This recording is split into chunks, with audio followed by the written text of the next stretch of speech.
एक कैंसर से भी घातक है। आप समाज को एक ऐसे सामंत के और ऐसी कंपनी के हाथ क्यों बांधना चाहते हो? क्यों आप परमानेंट नियुक्ति नहीं निकाल रहे हो?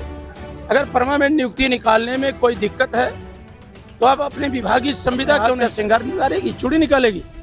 भेज दिया केशव मौर्य को कि केवल तुमको वोट चाहिए, समाज की बेटी सड़क पे पड़ी है और जो संविधान में हमें अधिकार दिया है उस बाबा साहब के संविधान को नहीं मानते हो, तो आखिर आप लोगों को भी तो सवाल खड़ा करना चाहिए। कभी आना पड़ा या बूढ़नपुर से जो फ्लोरिया जोड़ती है या मदिया पर, तो क्या कहते हैं वो नहीं, लेकिन 11 अगस्त को, इसी 11 से 14 अगस्त तक विधानसभा का सत्र चला था। उस सत्र में एक नियम 51 होता है। उस नियम 51 के अंतर्गत सरकार जवाब दे, पब्लिक है सब जानती, अंदर क्या है बाहर क्या है। पहले पूछो कि इतनी बड़ी हार क्यों हुई। जिनके साथ जिस खोटे पे हमारे राजेंद्र कुमार जी जो हमारी पार्टी का अध्यक्ष है कोलसा के, वो कहते हैं जहर सांप एक बिल वहरे बेटवा मुड़वार, जहर सांप एक बिल वहरे बेटवा गए मुड़वार, कल्याण हुई। इस खबर के प्रायोजक हैं ज्ञानदेव पब्लिक स्कूल, बासी जप्ती माफे, देवपुर, आजमगढ़। सीबीएसई पैटर्न, पूर्णतः अंग्रेजी माध्यम, कक्षा नर्सरी से 12वीं तक विज्ञान और गणित सुविधाएं उपलब्ध हैं। स्वच्छ व शांत वातावरण, स्मार्ट क्लासेज, कंप्यूटर शिक्षा, वाहन की सुविधा उपलब्ध है। इसके साथ ही प्रशिक्षित शिक्षकों द्वारा शिक्षण कार्य संपादित होता है। अधिक जानकारी के लिए स्क्रीन पर दिख रहे नंबरों पर संपर्क करें।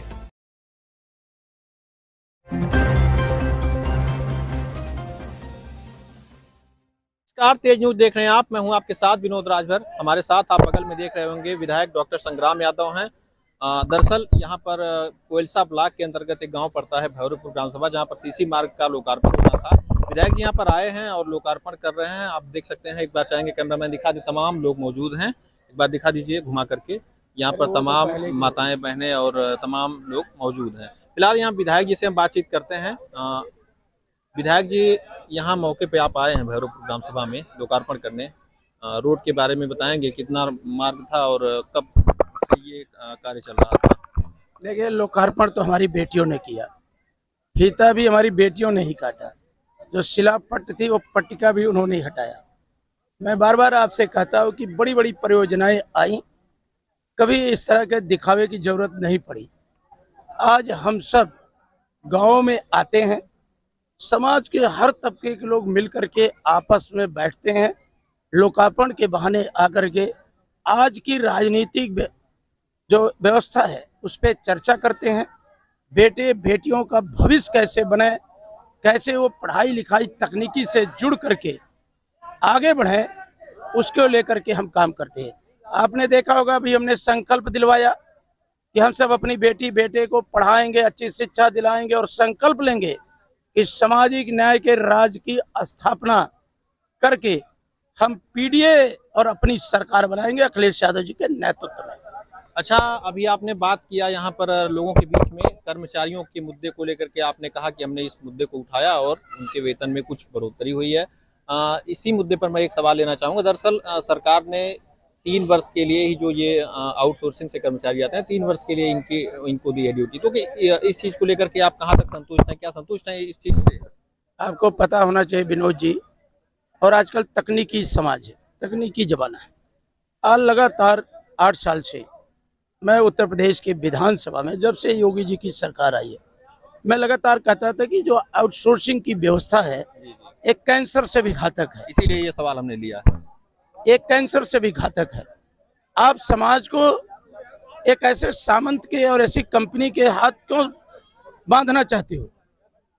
क्यों आप परमानेंट नियुक्ति नहीं निकाल रहे हो? अगर परमानेंट नियुक्ति निकालने में कोई दिक्कत है तो आप अपने विभागीय संविदा क्यों नहीं कर रहे हो? अगर इस तरह का आप आउटसोर्सिंग कर रहे हो तो जो बाबा साहब के द्वारा हमें संविधान मिला है, जो संविधान में हमें आरक्षण की व्यवस्था मिल रही है, आप उसको कहाँ ला रहे हो? तो आप तो पीडीए समाज को हाशिए पे ले जाकर के खड़ा कर दे रहे हो। आखिर समान काम के लिए समान वेतन मिलना चाहिए। आप जाके अतरौलिया में स्टोरी करिए, नगर पंचायत या किसी गांव में करिए कि जो अस्थाई सफाई कर्मी हैं वो 44,000 वेतन पा रहे हैं, और जो ये बूढ़नपुर की नगर पंचायतों में है वो 8,000 पा रहे हैं। जो अस्थाई नर्स बहने हैं वो 55-60 हज़ार 64 हज़ार पा रही हैं, और जो ये बहनें हैं वो 12 हज़ार 14 हज़ार पा रही हैं। तो ये मैं लगातार सरकार को कहता था कि आप सरकारी खजाने से इनको पैसा देते हो तो विभागीय संविदा करो, अस्थायी नियुक्ति करो। तो सरकार बाँह फटोरती थी, नहीं नहीं मैं आरक्षण दे रहा हूँ। तो मैंने कहा इनको कर्मचारी भी नहीं मानते हो। और अब मैंने एक अपना भाषण लगाया था, उसको आपको देख लेना चाहिए कि जिन जिन मुद्दों को मैंने फरवरी में इनको छेड़ा था कि आप एक कर रहे हो, उसी पे परसों नरसों इनकी कैबिनेट बैठी, क्योंकि बहुत दबाव था कि संग्राम जो बात उठाते हैं उसमें सच्चाई है।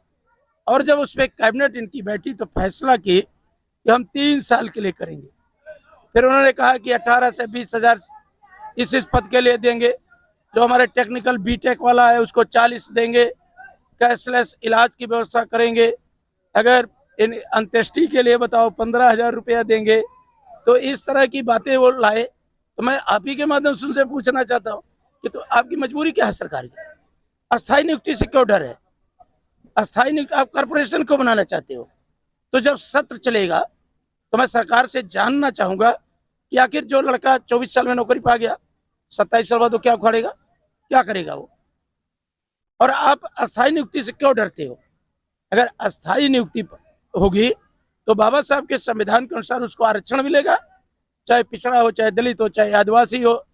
तो आप संविधान को मानते ही नहीं हो, और आपके साथ ऐसे लोग लगे हैं, अब उनको उसका ध्यान ही नहीं है। अगर ध्यान होता तो 69,000 शिक्षक भर्ती में 18,000 आज इस वर्ग के लोग दर दर की ठोकरें खा रहे नहीं खा रहे हैं। आपने वीडियो देखा होगा, उस बहन ने चूड़ी निकाल दिया। कोई बहन अपने हाथ का श्रृंगार निकालेगी, चूड़ी निकालेगी? अब भेज दिया केशव मौर्य को कि केवल तुमको वोट चाहिए, समाज की बेटी सड़क पे पड़ी है, और जो संविधान में हमें अधिकार दिया है उस बाबा साहब के संविधान को नहीं मानते हो। तो आखिर आप लोगों को भी तो सवाल खड़ा करना चाहिए। आप भी तो समाज, और आपको मैं विशेष कहूं कि ये जो मुख्य धारा की मीडिया है उसको बीजेपी ने कैप्चर कर लिया, वो पूंजीपतियों की है। वो पूंजीपति जो चाहेगा उनसे कहलवाएगा। जैसे इनकी जो सरकार है, जिनको ये मंत्री बनाए भी हैं, तो जो चाहते हैं वही उनके मुंह से कहलवाते हैं, और उस कहलवाने का भुगतना क्या पड़ता हो तो आप खुद देखे होगे अगर चैनल से जुड़े हो। तो ये जो आप लोग चलाते हैं चैनल, यही गांव की असली तस्वीर प्रस्तुत करता है। इसी से लोगों को उम्मीद है। हमसे बहुत से मुख्य धारा की मीडिया कहती है कि विधायक जी आप अपने कार्यक्रमों के बारे में क्यों नहीं बताते, हम लोग दूसरे चैनलों को देखते हैं, बहुत भीड़ है, लोग सुनते हैं आपको। तो मैं कहता हूं कि आपको जैसा कहा जाएगा, जिसका दाना उसका गाना, तो आप वही गाओगे, आप सच्ची तस्वीर तो लाओगे नहीं। तो आखिर मुझे उनसे क्या उम्मीद है? मुझे आप जैसे लोगों से उम्मीद है कि आप अच्छी तस्वीर और सच्ची तस्वीर गांव की प्रस्तुत करेंगे, ताकि आप पर विश्वास लोगों का बना रहे। कोशिश करेंगे विधायक जी हम आपकी उम्मीद पर खरा उतरे। हम एक चीज और जानना चाहेंगे को ओम प्रकाश राजभर जी हैं, कैबिनेट मंत्री हैं, वर्तमान में पंचायती राज मंत्री भी हैं, लगातार आपके विधानसभा में घूम रहे हैं और कह रहे हैं कि हम सपा के गढ़ को गढ़ ही बना देंगे। इस बार आपका क्या कहना है? वो बहुत बड़े नेता हैं, उनके बारे में मैं क्या बोलूं, मैं उनसे क्या कहूं। वो बहुत बड़े नेता हैं, और आजमगढ़ जनपद से सटा मऊ है, आजमगढ़ से सटा मऊ है, और फिर आजमगढ़ लालगंज सटा बनारस है। तो परिणाम के बारे में आपको भी तो जानना चाहिए, परिणाम के बारे में तो आपको भी जानना चाहिए है। वहां के बारे में आपको जानकारी होनी चाहिए ना। मऊ के जानकारी तो है हमें, मऊ के अंदर क्या जानकारी है आपको? बताइए कितने वोट से हारे, आप बताइए। नहीं तो वो अतरौलिया के बारे में बात करते हैं, तो उस चीज पर मऊ से कितना वोट से हारे? पूर्वांचल में मोदी जी के बाद सबसे बड़ी जीत मऊ में समाजवादी पार्टी की हुई है, सबसे बड़ी। और मोदी जी में और मऊ की समाजवादी पार्टी में कुछ हजार वोटों का अंतर है। अब सोचो, तो हमें उनके बारे में कुछ कहना नहीं है। एक भी शब्द उनकी शान के खिलाफ हम बोलते ही नहीं। ये तो आप अनावश्यक हमसे पूछ लेते हैं, तो हम उनको याद दिलाते हैं कि भाई आप काहे के लिए सब चीज़ों में उलझ रहे हो। अरे आप शिक्षा अधिकार की बात करो। जिस समाज को आप कहे थे कि इनको हम दरोगा बनाएंगे, सीओ बनाएंगे, प्रोफेसर बनाएंगे, डॉक्टर बनाएंगे, इंजीनियर बनाएंगे, सामाजिक न्याय की समिति की रिपोर्ट को लागू कराएंगे, और इनको हम क्या क्या दे देंगे, वो सब बात करो। ये क्या, यहाँ क्या बात है, यहाँ तो मोहब्बत का रिश्ता है। यहाँ तो हमारे मंच पे आयोजक कौन है, इस गांव के आयोजक कौन है कार्यक्रम के? आज का हमारा रिश्ता है रणजीत राजभर से। बीडीसी रहे हैं, हमारी पार्टी के महासचिव रहे, हल्लार राजभर जी से प्रधान है, गोरा सिंघोरा के प्रधान बैठे ही हैं, सिकंदर राजभर। ये लोग बहुमत के नेता नहीं हैं। राजेंद्र राम जी हैं, हमारे जितने लोगों की नजर डालो, आपके यहाँ के प्रजापति जी, हल्लार प्रजापति प्रधान जी बैठे हैं, फुलगेन गौड़ जी बैठे हैं, उमेश राजभर जी हमारे कर्मायक प्रधान। तो हमारा एक गुलदस्ता है। मैंने बताया ना आपके सामने, एक एक अंगुली को घमंड ना हो तो उससे गाड़ी पार होगी। अंगुलियां अलग अलग रहेंगी तो तोड़ दी जाएंगी। ये मुट्ठी बनेंगी तो जालिम को कमजोर कर देंगी और अपने मन की सरकार बना लेंगी। अच्छा, अरौला कप्तानगंज मार्ग को लेकर के लगातार मुद्दा उठता रहा है। आपने भी कई बार उठाया मुद्दा और अभी तक जो है बन नहीं पाई। ओम प्रकाश राजभर भी लगातार प्रयास करते हैं, या फिर कह लें कि लगातार वह कहते हैं कि हम बनवा देंगे इस मार्ग को। तो इस मार्ग पर आखिर क्या वजह है, क्यों नहीं बन पा रहा? आप लोग भी बीच में, शायद मंत्री जी भी, आपके पिताजी जो MLC हैं वर्तमान में, वह भी गए थे, और शायद आप भी गए थे मिलने। और ओम प्रकाश राजभर जी भी कहते हैं लगातार कि हम बनवा देंगे। आखिर क्या वजह है नहीं बन पा रही है, आपको क्या लगता है? दुख है। गौतम बुद्ध ने कहा था दुख है तो दुख का कारण है तो निवारण है। एक ऐसी हुकूमत है, ऐसी सरकार है, उसको जनता की तकलीफों से कुछ लेना देना नहीं है। मैं बार बार आपसे कहता हूं, क्या कभी आपने अतरौलिया के अंदर एक वीडियो दिखाएंगे जहां सड़क के लेकर के जनता आई हो हमारी सरकार में? क्या आपके गांव को जो सड़क जोड़ती है चितौनी से लेके एदिलपुर तक, कभी जनता को आना पड़ा? या एदिलपुर से जो पासीपुर निकल जाती, कभी आना पड़ा? या बूढ़नपुर से जो फ्लोरिया जोड़ती है, या मदिया पर, तो क्या कहते हैं वो नहीं। लेकिन 11 अगस्त को, इसी 11 से 14 अगस्त तक विधानसभा का सत्र चला था। उस सत्र में एक नियम 51 होता है। उस नियम 51 के अंतर्गत सरकार जवाब देती है कि हमने पूछा था सरकार से कि आखिर एक कप्तानगंज अहरौला मार्ग कब तक बनेगा, सिकंदरपुर नरियाव मार्ग कब तक बनेगा। तो सरकार का जवाब आया है। अगर आपको ना मिल पाया हो, यद्यप सोशल मीडिया पे बहुत तैर रहा है, टेक्नोलॉजी का जमाना है, तो अभी मैं आपको दे दूंगा। और वो मेरा बयान थोड़ी है, सुरेश कुमार खन्ना, माननीय मंत्री वित्त संसदीय कार्य, क्योंकि योगी जी ही लोक निर्माण मंत्री हैं, तो उसमें आया बयान उनका कि 2025-26 की कार्य योजना में शामिल होने पर निर्भर करता है। तब आप सोचो क्या है उसका स्टेटस। ये तो बात उनसे पूछना चाहिए, मुझसे तो क्या।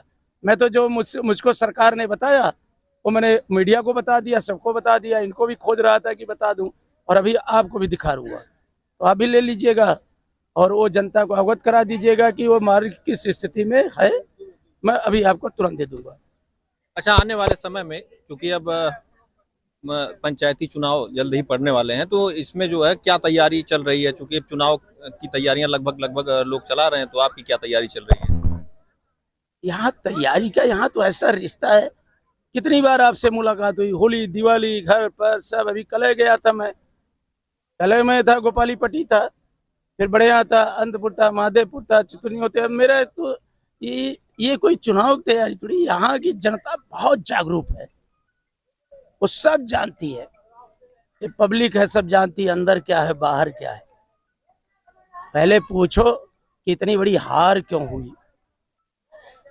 जिनके साथ जिस खोटे पे हमारे राजेंद्र कुमार जी, जो हमारी पार्टी का अध्यक्ष है कोलसा के, वो कहते हैं जहर सांपे बिल वहरे बेटवा मुड़वार, जहर सांपे बिल वहरे बेटवा गए मुड़वार। कल्याण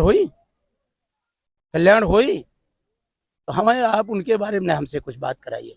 हमें बात करवाइए कि अतरौलिया का अस्पताल कैसे ट्रामा सेंटर से जुड़े, कैसे कार्डियक हमारा वहाँ पे हार्ट के डॉक्टर बैठे हैं, कैसे न्यूरोलॉजिस्ट डॉक्टर बैठे हैं, कैसे गायनकोलॉजिस्ट हो, कैसे चाइल्ड स्पेशलिस्ट आवे। आप जाके तो देखते हैं ना कि सुबह सुबह लाइन लग जाती है। तो हमें वो बताइए कि ये करना है। मकरा जाइए आप, पॉलिटेक्निक कॉलेज में लड़कों की लाइन लग जाती, पढ़ना है, वहाँ भी देखिए। बूढ़नपुर में जाइए आप, मंडी देखिए, मंडी जब सवेरे आती है 200-400 किसान आ जाता है, अपनी फसलों को बेचता है, जाता है घर पे। ये सब कौन सी बातें हैं, काहे गांव। तो वो सवाल आप पूछे और मैं उनके बारे में, मुझसे पुनः आप कृपा करके कोई टिप्पणी नहीं दीजिए। वो बहुत बड़े नेता हैं, वो उनसे उनके बारे में मुझे कुछ भी नहीं कहना है। बस इतना कहना है कि हम लोग जिस गांव के खलिहान से निकल के आए हैं, हमारे पिताजी किसान के बेटे थे और हमारे बाबा हल जोतते थे। आज जाके गांव की सूरत देखो, और ये क्षेत्र एक एक व्यक्ति कहता है कोई गांव नहीं जिस गांव से हमारे रिश्ते ना हो। तो कम से कम उनकी बात तो करें कि उनको कैसे शासक बनाएंगे, उनकी बात तो करें। केवल बुराई चारों तरफ दिख रही है, कुछ तो अच्छाई होगी, उसको भी तो देख लें।